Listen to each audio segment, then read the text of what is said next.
오늘 말씀의 제목은 심판자이시며 구원자이신 하나님이란 제목으로 말씀 나누기를 원합니다. 우리가 지난 시간에 욥기 18장에서 빌닷의 말을 우리가 읽었습니다. 빌닷이 욥을 정죄하면서 욥의 고난받음은 욥의 죄로 인함이다. 그래서 그 죄 앞에서 욥이 회개해야 될 터인데 여전히 욥이 회개하지 않는 것은 욥의 그 죄성의 그 강팍함 때문에 그런 것이고, 그렇기 때문에 욥은 더 악한 자이다 라는 것들을 이야기를 했습니다. 그래서 악한 자의 말로가, 악한 자가 결국 어떻게 될 것인가를 계속 쭉 나열한 것이 18장의 말씀이에요. 욥도 아마 그런 악한 길로 가게 될 것이고 욥의 종말은 하나님으로부터의 진노를 사게 될 것이다 라는 것들을 계속 이야기를 했습니다. 그러니까 욥의 입장에서는 이 빌닷의 말이 더 힘들게 하는 거예요. 위로되는 것은 이미 끝났고, 빌닷이 말을 하면 할수록 욥의 고난은 더 가중됩니다. 그러니까 이 친구들마저도 욥과 함께 교제할 수 없고 이제 욥과 단절되는 것을 상황을 경험하고 있습니다. 그런데 욥이 놀라운 것은 뭐냐면 오늘 19장의 말씀에서 보면 그 상황 속에서 하나님을 찾고 있어요. 하나님을 찾으면서 하나님에 대한 소망을 갖고 있습니다. 분명히 욥은 다 잃었어요. 다 잃었는데 그 상황에서도 하나님 앞에서의 소망을 바라고 그 소망이 분명히 있다라고 이야기를 하고, 그 하나님은 살아계시기에 너희들의 지금 하는 나에게 권면하는 말은 사실은 나를 위함이 아니라 너의 의로움을 입증하기 위한 것이기 때문에 결국 너희는 심판자 하나님 앞에 서게 될 것이다. 이렇게 하면서 결론을 마무리 짓습니다. 내용을 이제 보시면, 구체적으로 보시면 1절부터 6절까지는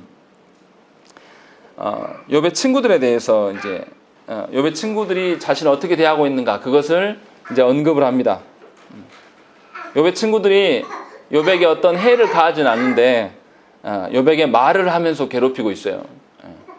사람이 위해를 가하지 않고 말로 괴롭히는 것도 상당히 무섭습니다. 그런데 지금 욥의 친구들이 말로써 괴롭힙니다. 2절에 보시면 너희가 내 마음을 괴롭히며 말로 나를 짓부수기를 어느 때까지 하겠느냐라고 이야기를 하는 것이죠. 여기서 괴롭히다라는 단어가 이제 야가라는 히브리어인데요. 이것은 하나님께서 이스라엘을 정죄하실 때 쓰는 단어예요. 하나님이 이스라엘을 정죄하시고 징계하실 때에 이 단어를 사용하십니다. 그러니까 하나님이 타락한 이스라엘을 이제 징계하실 때에 아수르와 바벨론에게 팔아 넘기실 때 이 단어를 쓰셔요. 그런데 이 단어를 지금 말하고 있는 거예요. 그러니까 욥에 있어서 친구들의 말이 하나님의 징계처럼 들리는 거예요. 하나님이 용서하지 않는 그런 것처럼 지금 욥에게 펼쳐져 있는 이 고난은 누가 주는 겁니까? 하나님이 주시는 것이라고 욥은 인정하고 있는데 욥의 친구들의 말이 같은 맥락으로 자기에게 다가오는 것이죠. 그러니까 욥의 고통은 가중되고 있는 것이고, 그래서 22절에도 뭐라고 되어 있습니까? 22절 읽어보시면, 22절 읽겠습니다. 22절 시작. 너희가 어찌하여 하나님처럼 나를 박해하느냐? 내 사료도 부족하냐? 22절에도 분명히 너희가 나를 하나님처럼 박해한다. 이 말은 뭐냐면 하나님의 그 저주와 심판으로 내가 너무나 견디기 힘든데 너희가 하나님처럼 흉내내고 있냐? 그 말을 하고 있는 거예요. 분명히 4절에서 또 욥은 뭐라고 합니까? 비록 내게 허물이 있다 할지라도 라고 이야기를 하고 있어요. 그 앞에서도 욥이 자신에게 허물이 완전히 없고 완전히 무결하다라고 말한 적은 없었습니다. 친구들이 지적한 대로 자신에게 범죄의 가능성이 분명히 있다 라는 것을 욥이 인정을 했어요. 그런데 욥은 뭐가 다르냐면 욥은 의인으로서의 고난을 받으심이에요. 하나님께서 자신을 왜 고난하는지 이해를 못할 정도로 본인이 그런 악인들과 같이 극심한 하나님을 대적함으로 말미암은 어떤 고난을 당하는 것이 아니다라고 이야기를 했는데, 이 친구들은 욥에게 작은 어떤 오류만 있어도 그것을 악인처럼 치부하고 있는 거죠. 그래서 그것에 대한 반기를 두고 있는 겁니다. 욥이 굉장히 그것에 대해서 분노하면서 내가 죄 없다고 한 적은 없지만 나에 있는 죄들이 하나님께서 악인들을 처분할 것 같은 그런 죄냐? 나는 그렇게 죄를 지은 적이 없다. 지금 그 이야기를 계속 이야기를 하고 있는 거예요. 그런데 친구들은 어떻습니까? 욥의 말을 듣지를 않습니다. 그냥 본인들이 판단한 대로 상대방을 정해놓고 지금 네가 하는 행동을 보니까 너는 하나님 앞에 범죄자다. 네가 있음으로 인해서 네가 회개하지 않으므로 하나님의 언약 공동체가 언약이 세워지지 않아 라고 이야기하면서 욥에게 회개할 것들을 강요하고 있는 거예요. 그러니까 이 사람들이 이 세 친구들이 말하는 게 틀린 건 아니에요. 성경에 보면 신명기서에 보면 분명히 뭐가 나옵니까? 하나님의 백성들에게 언약을 하나님 주셔요. 언약을 주시면서 이 언약 앞에 순종하면 복을 받고 불순종하면 하나님 저주를 받을 것이다 라는 이야기를 계속 해왔습니다. 그러니까 언약을 지키는 것은 너무나 당연해요.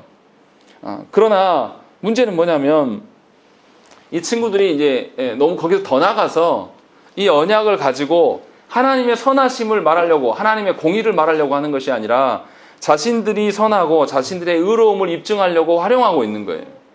신앙생활을 해나가면서 많은 중직자들, 교회 안에 목회자를 포함해서 중직자들이 항상 오류에 빠지는 것은 뭐냐면 뭔가 교회 안에 분란이 다툼이 일어나면 하나님의 말씀을 이용해서 서로가 의롭다라고 그런 싸움을 벌입니다. 둘 다 하나님을 두려워하지 않아요. 아주 놀랍습니다. 하나님의 말씀, 하나님의 뜻을 운운하면서 그 뜻대로 내가 살고 있다라고 하면서 말하는 거예요. 그것은 결국 하나님의 어떠하심을 드러내는 것이 아니라 하나님의 어떠하심을 끌고 와서 내가 의로운 존재다 라는 것이죠. 그리고 상대방도 내가 그 말씀의 근거로 보니까 너는 악한 존재야. 이런 방식으로 싸우는 거죠. 더 악한 거예요. 하나님 보실 때에 그가 아무리 말씀의 사역자고 그가 아무리 교회 안에 중직자라고 할지라도 말씀을 가지고 다투고 있는 것을 보면 이 두 무리가 뭐가 없는 겁니까? 하나님을 전혀 두려워하지 않는 거예요. 말씀을 가지고 누구를 드러내야 됩니까? 온전히 하나님만이 드러나야 되는데 교회 안에 오래된 묵은 신자들의 특징이 뭐냐면 말씀을 가지고 자기 자랑하고 자기 가치를 드러내는데 활용합니다. 그래서 교회 안에서 다른 사람들에게 내가 말씀의 근거에서 보니 나는 참 괜찮은 사람이야. 이런 방식으로 쓰는 거죠. 결국은 하나님을 전혀 두려워하지 않기 때문에 그런 방식으로 어떠한 일도 할 수가 있습니다. 실제로 교회 안에 분란이 일어나면 늘 말씀해요. 말씀대로 살아내는 것이 아니라 말씀을 끌어와서 자기의 의름을 입증하는 방식으로 쓴다는 것이죠. 그러니까 그 공격을 당하는 사람은 더 힘들어지는 겁니다. 그냥 공격이 아니라 하나님을 모욕하는 공격으로 가중하니까 더 견디기가 힘든 거예요. 그러니까 교회 안의 다툼이 훨씬 더 지저분합니다. 교회 안의 다툼이 세상의 그 다툼보다 훨씬 더 더럽고 추접하고 굉장히 저질이에요. 포장하는데 능하고 이런 방식으로 해서 교묘히 하나님의 말씀으로 하나님 주신 권세로 그를 찍어 눌러버리는 것이죠.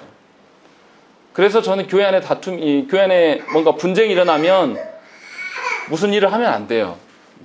우리 한국교회의 특징이 뭐냐면 뭔가 일을 막 하려고 합니다. 교회에서. 그래서 일을 함으로 말미암아서 자신의 가치를 드러내려고 하는 경향이 굉장히 강해요. 그런데 우리가 하나님께 예배하는 것 말고 더 중요한 게 있습니까? 하나님의 뜻대로 사는 것보다 더 중요한 게 있습니까? 사실 없어요. 그런데 쓸데없는 일들로 교회 안에 분쟁이 일어나. 누가 예배하는 것 갖고 싸우는 사람은 제가 못 봤어요. 예배하는 것 때문에 분쟁이 일어나고 그렇습니까? 그렇지 않아요. 전부 부수적인 것. 누가 반주를 하냐, 또 누가 교회 안에 밥을 하냐, 누가 패권을 쥐냐, 일할 때 누가 장이냐, 나는 따라가야 될 사람이. 정말 하나님 앞에서 없어도 될 일들로 인하여서 대부분 싸웁니다. 그럴 거면 일을 안 하는 게 더 나아요. 왜냐하면 일을 하면 할수록 뭐만 드러납니까? 내가 의롭다. 나는 이 일에 대해서는 내가 천부적인 소질을 띠고 있고 내가 그걸 가지고 하나님께 영광을 돌렸다. 이런 거짓된 소리를 하거든요. 아주 악한 것이고 교만한 것입니다.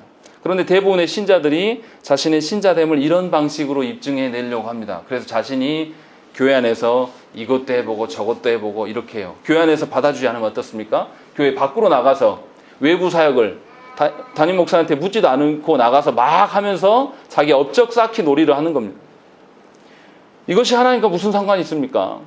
그렇게 하면 할수록 이 사람은 더 교만해지고 하나님 말씀 앞에 서지 않을 거예요. 지금 욥이 말하는 게 바로 이것입니다.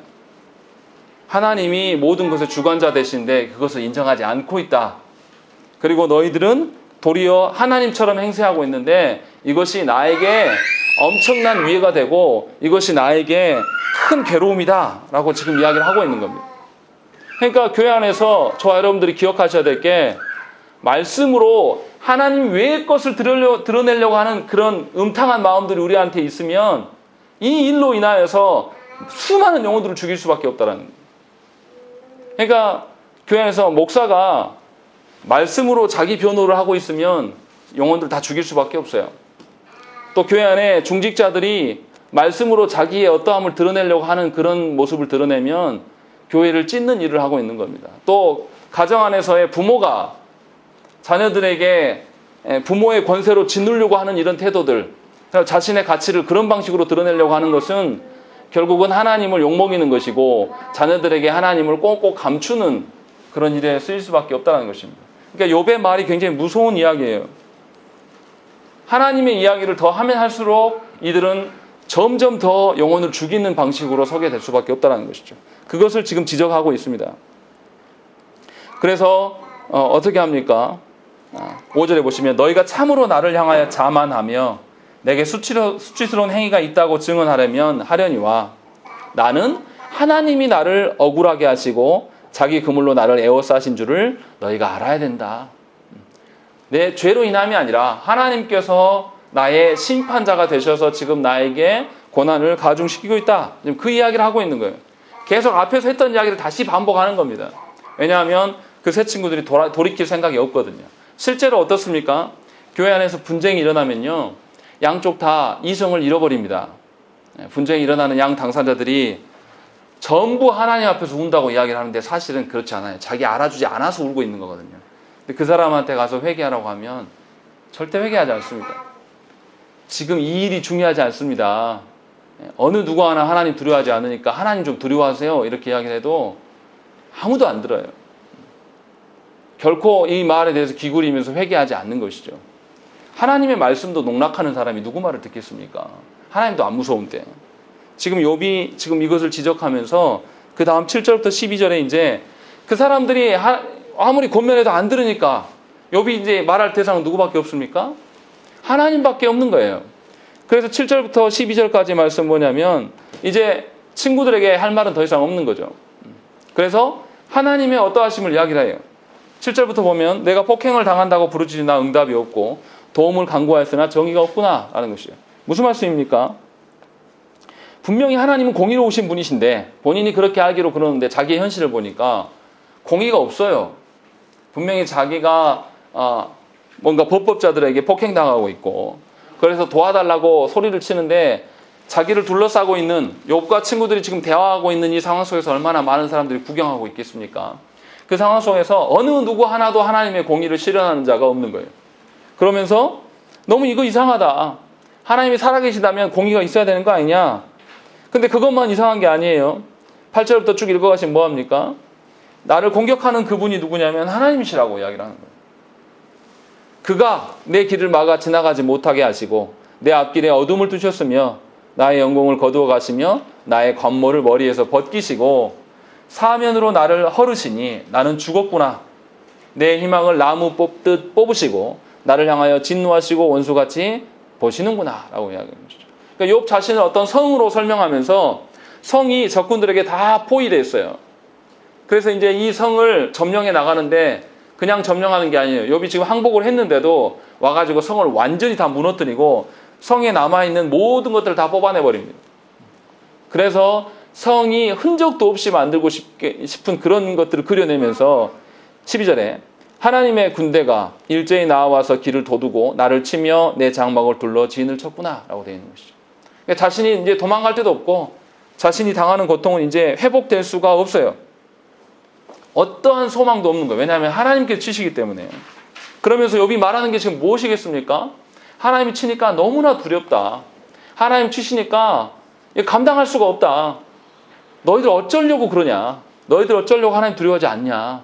나는 하나님께 이렇게 매 맞고 있으면서 이해할 수 없는 매를 맞으면서도 너무 감당할 수 없는 이런 상황인데 너희들 어쩌려고 그러냐? 이것을 하나님께 탄원하면서 보여주고 있는 거예요. 그러니까 하나님을 두려워하지 않는 자들을 향하여서 하나님이 심판하심을 나를 통해서 봐라. 지금 그 이야기를 하고 있는 거죠. 그러니까 욥이 굉장히 처절한 것입니다. 여지껏 친구들을 친구라고 여겼는데 그들이 하나님을 대신해서 욥을 정죄하고 있고 하나님이 욥의 원수 되신다라는 것을 계속 이야기하고 있다는 것이죠. 그러니까 욥이 이제 아무런 소망이 없는 상황에 놓여 있어요. 그리고 자신의 그 소망이 없는 것을 13절부터 22절까지 이야기해요. 그냥 고난만 있는 게 아니라 이제 욥이 완전한 사회적 단절을 경험하고 있는 것을 드러내고 있습니다. 거기 보시면 뭐라고 되어 있습니까? 욥이 계속 13절에 나의 형제들이, 14절에 나의 친척이, 나의 친지가, 15절에 나와 머물러 사는 자들, 내 종들이, 또 16절에 내 종을 불러도 대답하지 않고, 17절에 내 아내도, 나의 아내도, 또 18절에 어린 애기들까지 나를 다 조롱한다 라고 이야기하는 거예요.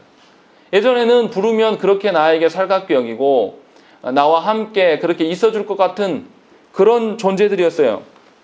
우리가 어떻습니까? 세상에 나를 다 버려도 내 부모나 내 자녀나 내 배우자나 내 주변에 있는 사람들은 이 사람들 배신하지 않을 것이다 라고 생각을 해요. 그러나 사람은 어느 누구도 믿을 수 없습니다. 다 우리의 착각이에요. 하나님께서 우리를 온전하게 심판하실 때는 어느 누구도 그것을 막아설 수가 없는 거예요. 지금 그 이야기를 하고 있는 거예요. 과거에 전부 다 자신과 가까웠던 사람이고 욥이 의로웠던 사람이었기 때문에 종들에게도 인격적으로 대했어요. 그래서 예전 같으면 욥이 말하기도 전에 종들이 응하면서 다가왔고 욥의 필요를 채워주고 또 욥의 그 선함에 대해서 칭송하면서 가까이 지냈을 거예요. 그런데 하나님이 치시고 나니까 자신에게 남겨진 것이 아무것도 없는 거예요. 그러면서 완전히 철저하게 고립이 되었어요.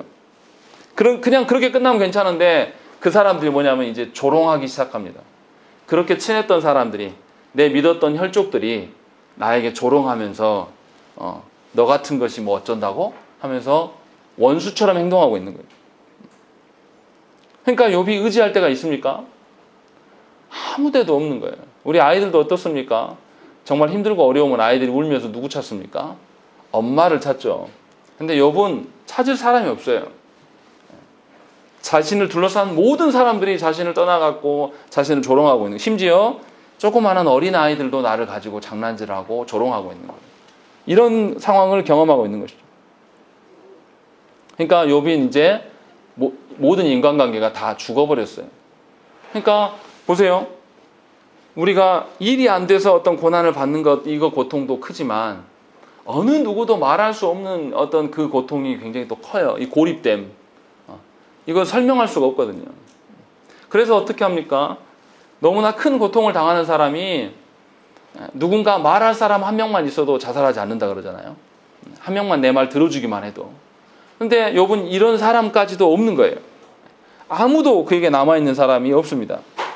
그리고 19절에 나의 가까운 친구들이 나를 미워하며 내가 사랑하는 사람들이 돌이켜 나의 원수가 되었다. 그렇게 믿었던 사람들에게 뭔가 배신을 당하면 그 실망이 얼마나 더 큽니까? 그게 원수가 되어버렸다라고 이야기를 하고 있는 것이죠. 그런 상황에 놓여 있는 거예요. 그러니까 욥이 이제 어떻게 합니까? 모든 인간적인 관계가 끝났어요. 남겨진 게 없단 말이죠. 그때 욥이 이제 놀라운 발견들이 일어나는 것이죠. 23절부터 27절의 말씀 보시면 이상한 고백들이 드러나요. 보세요. 23절 보시면 나의 말이 곧 기록되었으면 책에 씌워졌으면 철필과 납으로 영원히 돌에 새겨졌으면 좋겠노라 라고 되어 있는 것이죠. 무슨 말이냐면 자신이 지금 소망하는 어떤 그런 대상에게 하고 싶은 말이 있는데 이 말이 내가 죽더라도 계속 남겨지고 보존되었으면 좋겠다. 왜? 나는 유한한 존재이기 때문에 금방 이제 숨이 금방 끊어지고 죽을 텐데 이 말이 남겨져서 누구한테 가기를 원하죠? 25절에 함께 읽겠습니다. 시작. 내가 알기에는 나의 대속자가 살아계시니 마침내 그가 땅 위에 서실 것이라. 네. 놀랍게 욥이 지금 아무것도 도움을 구할 수 없는 상황 속에서 자신에게 남겨진 건 하나님의 심판밖에 없는 거예요. 자기는 죽어야 된다는 걸 압니다. 그런데 욥이 뭘 이야기를 하냐면 내가 죽어야 되니까 나는 죽어야 돼. 이것을 인정하는 거예요.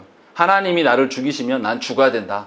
그러나 죽음 위에 내가 죽는 것은 당연하지만 죽음 이후에라도 하나님이 내 마음을 아시고 죽음 이후에라도 내 말이 글에 새겨져서 하나님께 전달돼서 하나님이 신원해 주시면 나는 그것으로도 소망을 품겠노라. 지금 그 이야기를 하고 있는 거예요.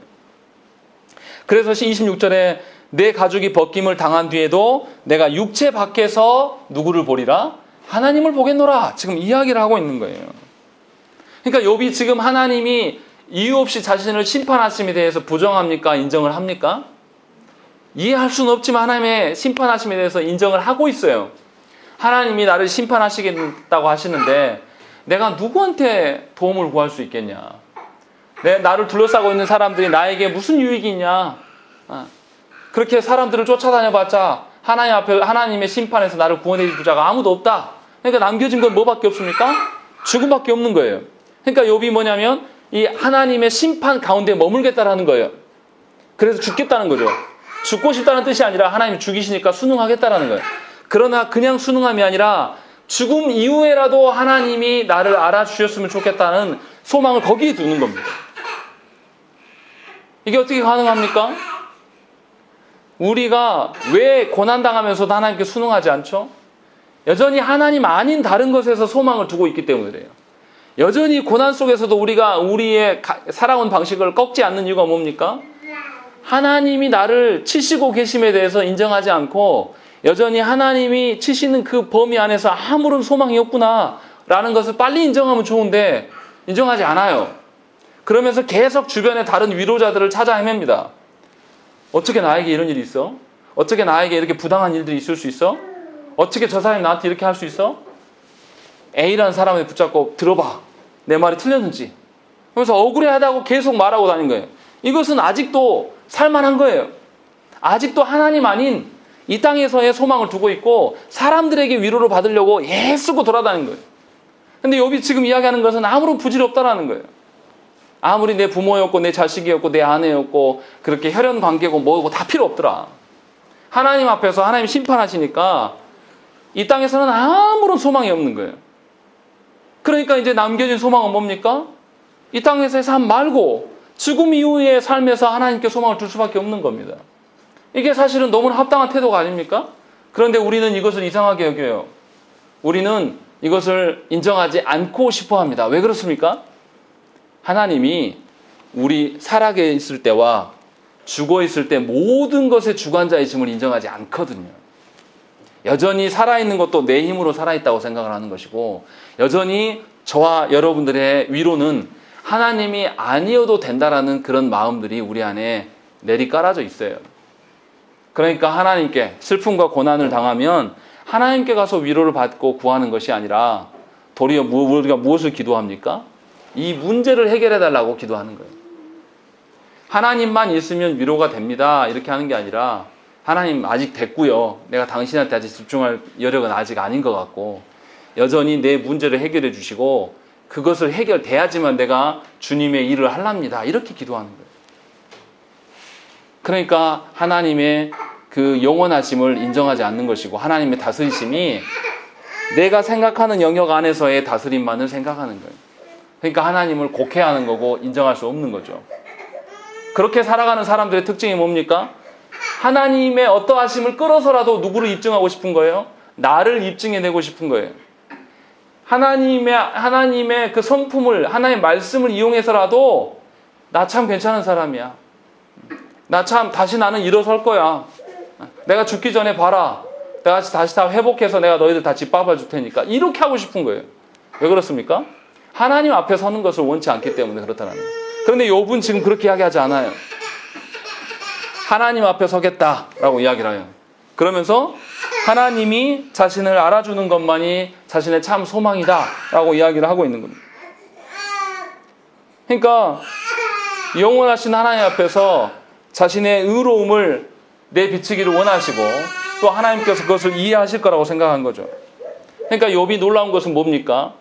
지금 이 앞선에서 이 이야기를 하기 전에 앞선에서는 뭐 어떤 이야기였습니까? 지금 내 고통이 너무 크니까 내가 차라리 죽음으로 안식을 취하고 싶다 이렇게 이야기를 했어요. 그런데 이제 욥이 죽음 이후를 바라보면서 거기 안에 소망이 있는 것을 발견하기 시작한 것이죠. 죽음 이후의 삶도 누구와 연계된 삶일 수밖에 없다? 하나님과 연계된 삶일 수밖에 없다라는 것을 욥이 안 것이에요. 그래서 살아있는 동안에 하나님께 소망을 두고 자신이 죽어가더라도 그렇게 죽어가고 싶다. 지금 그 이야기를 하고 있는 겁니다. 여러분들은 이러한 생각과 고민들이 있습니까? 여러분들은 지금 당장에 여러분들의 가정과 여러분들의 삶에서 문제가 해결되지 않아도 내가 그냥 이대로 살다가 하나님의 자녀로 살다 죽음으로도 충분히 만족한다, 이런 고백들이 있냐고요. 없다라면 한번 생각을 해보셔야 돼요. 아직도 내가 하나님 아닌 것으로 위로를 소망하고 아직도 하나님 아닌 것으로 나의 나됨을 이야기하고 싶은 거예요. 이러한 오류는 뭐 교회 오래 다녔던 이거 상관없어요. 누구나 다 갖고 있는 겁니다. 목사님 저도 갖고 있는 것이고 여기서 자유로울 수 있는 인간이 하나도 없어요. 도리어 말씀을 읽으면서 제가 느꼈던 거는 욥이 이런 고백을 할 수 있다는 게 너무나 놀라운 거예요. 죽음 이후의 삶을 통해서라도 하나님과의 교제의 삶을 꿈꾸면서 하나님 어떻게 어떠함을 이야기를 하고 있는 거예요. 근데 이제 이게 어떻게 되냐, 어떻게 이럴 수 있냐 라는 걸 우리가 한번 생각을 해봐야 돼요. 힌트가 나와 있습니다. 앞에 처음에 제가 2절 말씀에 괴롭힌다, 이 말이 하나님이 심판하실 때 쓰는 단어였다라고 말했죠. 그런데 25절에 나의 대속자가 살아계시니 라고, 이 대속자라는 단어가 고엘이라는 단어입니다. 고엘이 뭐냐면요, 성경에 보면 고엘 제도가 나타납니다. 고엘 제도는 친척들이, 자신의 동족들이 어려움에 빠지면 지켜내야 될 의무를 말하는 겁니다. 예를 들어서 이런 거예요. 우리 혈족들 중에서 아들이 없어가지고 딸한테 이제 재산이 남겨지게 생겼는데 이 딸이 딴 데로 시집 가버리면 하나님이 정해놓으신 그 재산들, 부동산들이 다 다른 부족에게 넘겨갈 수가 있어요. 그러니까 그 집안에 아들을 있게 해주는 거, 이것이 고엘제도입니다. 또 어떤 게 있냐면 내 주변의 친척들이 종으로 팔리우면 안 돼요. 아무리 빚을 져더라도 종으로 팔리울 시점이 되면 제일 가까운 친척이 책임을 져야 됩니다. 또 어떻게 합니까? 우리 친척 중에 누가 살해를 당했어요. 그러면 우리 제일 가까운 친척이 가서 복수해주는 제도예요. 이런 것을 마련해 놨단 말이에요. 그래서 친척의 안위를 살피는 것을 하나님께서 법으로 정해놨어요. 언약만을 정해놓으신 것이 아니라 고엘 제도를 정해놓으셔서 약한 자들을 돌볼 수 있는 구조 가운데 마련해 두셨단 말이에요. 우리가 잘 아는 룻기서가 고엘 제도의 근거에서 쓰여진 거예요. 그래서 이방 여인이지만 그 고엘 제도의 전통에 따라서 보아스의 밑으로 들어가서 보아스로 말미암아 그 가정이 회복되고 아들을 낳는 그런 구조들을 우리에게 보여주는 것이 바로 이 고엘 제도의 표상입니다. 그러니까 하나님께서는 언약으로, 하나님의 법과 규율로만 우리를 다스리시는 분이 아니에요. 잘 생각을 해보십시오. 제가 아까 기도 중에도 말씀을 드렸는데 우리가 하나님 앞에 반드시 죽어야 될 자입니다. 우리 중에 살만한 자가 아니에요. 착각하지 마세요, 여러분들. 반드시 죽었어야 될 자인데 누가 대신 죽은 거죠? 예수 그리스도께서 대신 죽어주셨어요. 왜요? 고엘 제도의 개념으로서 보면 가까운 주님이 우리를 지켜주셔야 돼요. 왜냐하면 하나님이 긍휼이 많으신 분이기 때문에. 그래서 지켜주시려고 당신의 아드님 우리에게 내어주셨단 말이에요. 그래서 우리가 살게 되었어요. 그러면 우리는 마땅히 죽고 누구를 통해서 소망을 봐야 되는 것이죠? 하나님을 통해서 소망을 보는 것이 너무나 당연한 거예요. 욥이 지금 말하는 것이 딱 그 형식이에요. 욥이 고난을 당하면서 정말 믿었던 친구들이 와가지고 자기에게 위해를 가하고 또 믿었던 자기 혈족들이 아무도 돕지 않은 상황이 되니까 이 땅에 소망이 없구나. 그리고 자기를 돌아보니까 자기에 벌어지고 있는 일들은 전부 다 하나님의 심판이에요.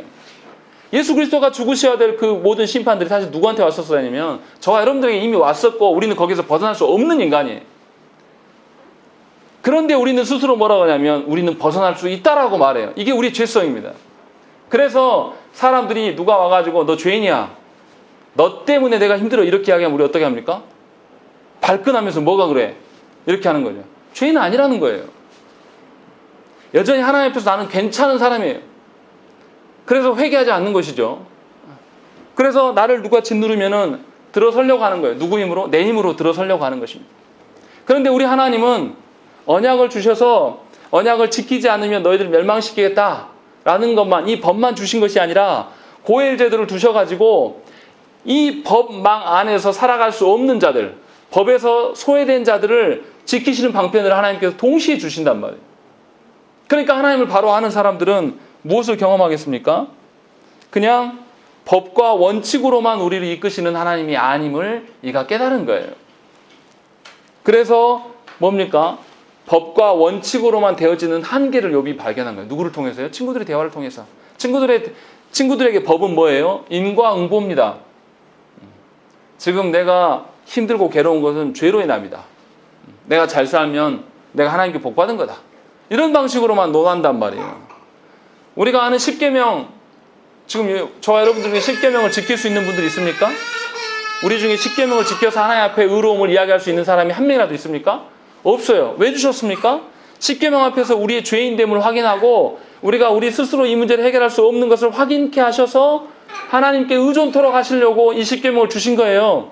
근데 우리는 아주 교만하게도 이 십계명을 가가지고 이것은 지켰고 이것은 안 지켰고 이걸 따지고 있는 거예요.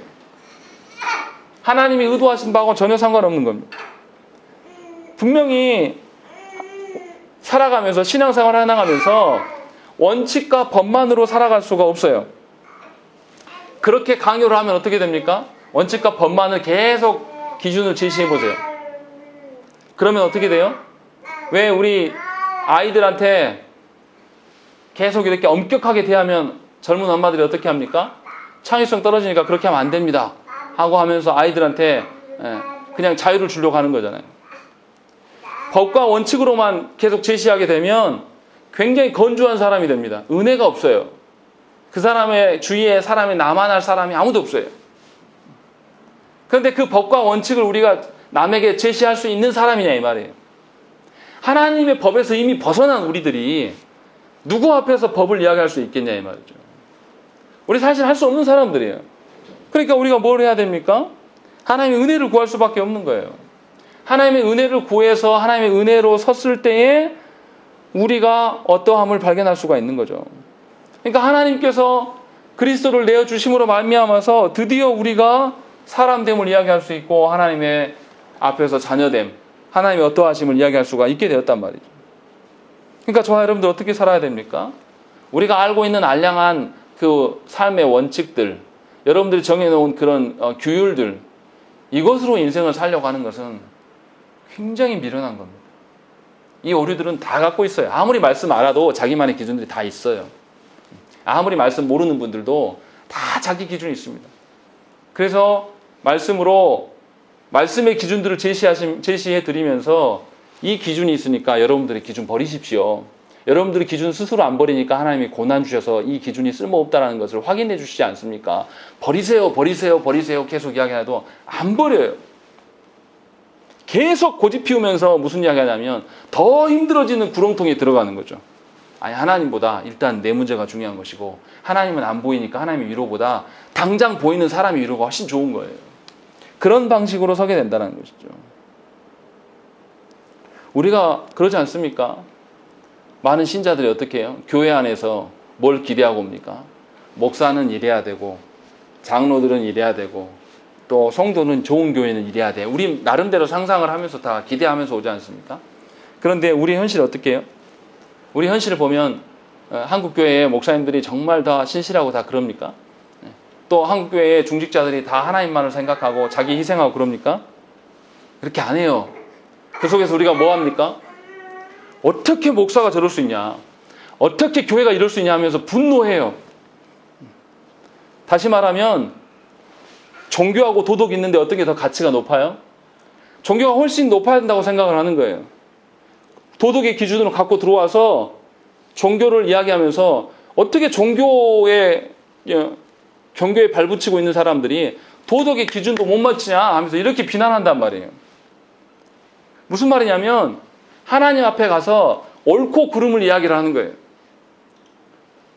우리가 감히 하나님 앞에서 옳고 그름을 이야기할 수 있습니까?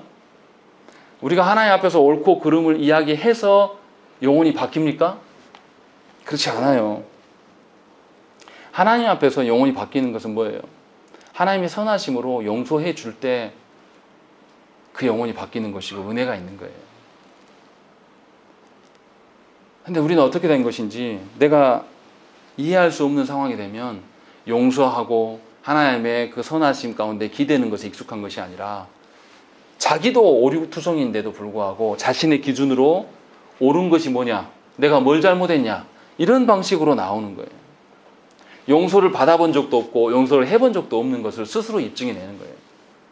예수 믿는 사람들은 용서에 능해야 되는 것이 당연한 거예요. 예수 그리스도로 말미암아 용서함을 받았기 때문에, 예수 그리스도 앞에서 살아가는 존재들이기 때문에 용서가 일상이 되어야 될 사람들이에요. 그런데 정말 발견하기 어렵습니다.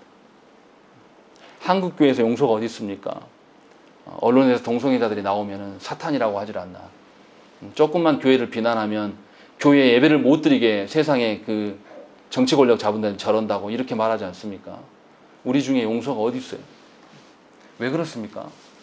하나님 앞에서 나는 아직도 의롭거든요. 하나님이 나의 심판자 되심을 인정하지 않아요. 또 하나님이 나의 구원자 되심을 전혀 인정하지 않아요. 그러니까 우리 안에 용서가 없는 것이죠. 그저 사람들 앞에서 어떤 게 더 옳으냐, 어떻게 저 사람이 이럴 수 있어, 어떻게 직분자가 이럴 수 있어, 이런 이야기들만 계속 이야기를 한다는 것입니다. 무능한 우리들을 살리신 것은 삼위 하나님의 용서하심으로 말미암아 우리가 살았어요. 죽음을 이기시는 그 주님의 그 죄사함도 우리가 옳기 때문에 죄사함을 받은 것이 아니에요. 순전히 하나님의 긍휼로 말미암아 죄사함을 받은 거예요. 그리고 죽음에서 이기신 예수 그리스도를 계속 바라보고 있었던 사람들이 드디어 죽음 이후에 소망까지 볼 수가 있는 것이에요. 그러니까 우리가 하나님 앞에서 옳고 그름을 이야기하기보다는 하나님이 우리를 용서하심에 집중하면서 살아가는 거예요. 우리 힘으로 어떻게 남을 용서하고 우리 힘으로 나 스스로를 용서할 수 있습니까?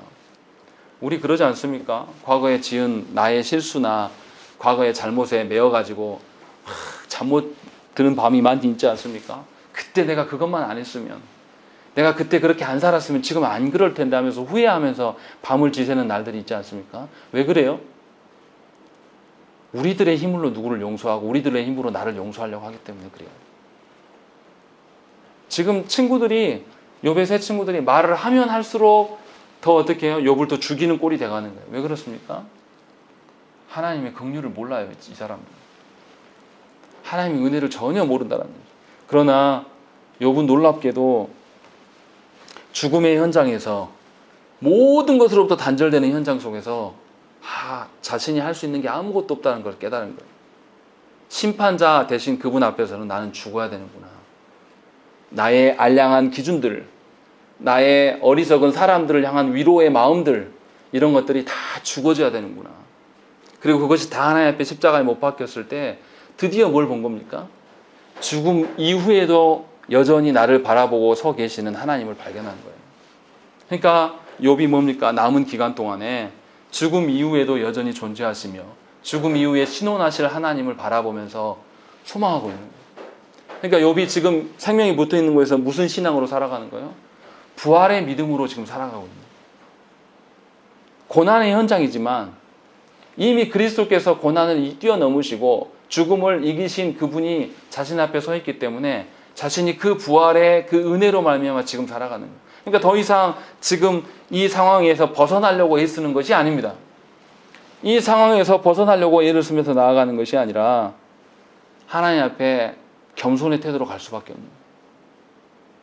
아직도 내가 괜찮은 사람이라고 생각하는 사람, 아직도 나에게 위해를 가한 사람한테 내가 억울하게 당했다라고 생각하는 것은 여러분들의 교만이에요.